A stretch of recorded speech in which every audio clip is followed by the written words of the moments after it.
I've done it, you've done it, we've all done it. We've reacted with rage to some frustrating failure in an app and left a negative one-star review.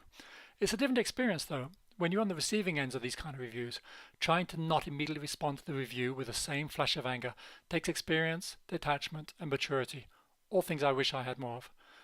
The user doesn't understand the intricacies of your app. They don't know of the hours you spent, not even sure if what you were trying to do was possible. Hundreds of evenings and weekends locked in a battle between what you imagine should be possible to program and reality. All they know is that your app would not work properly, and guess what? It's your fault.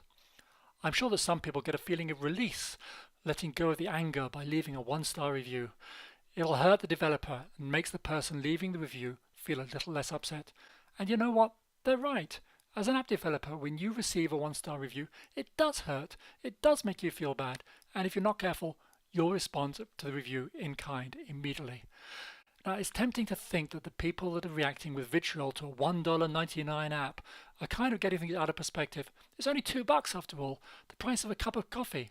If you're in the US on minimum wage, earning $7.25 an hour, $2 is actually a lot of money. But no matter what the app costs, it's not about the money. Nobody likes to feel like they've been cheated, and that's how people feel, rightly or wrongly, when they have an issue with an app and it doesn't behave as they expect. Cost is irrelevant. Nobody likes to feel like they've been taken for a fool. I try to keep an open mind to the possibility that sometimes people are reporting genuine issues. I generally cringe when I remember that time I unwittingly targeted people with small hands and bad eyesight.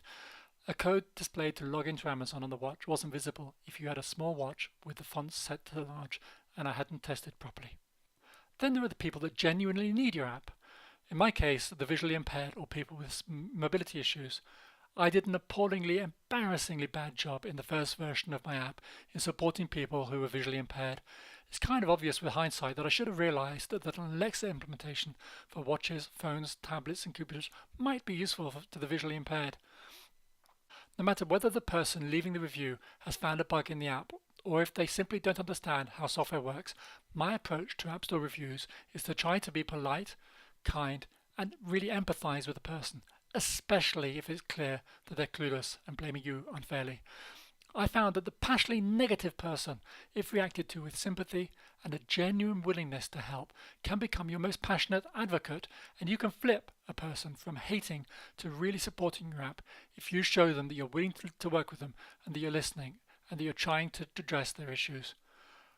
Don't respond immediately if you know how stupid and idiotic and clueless the person leaving the review is. Take a step back, move away from the keyboard, and try and understand from the other person's perspective.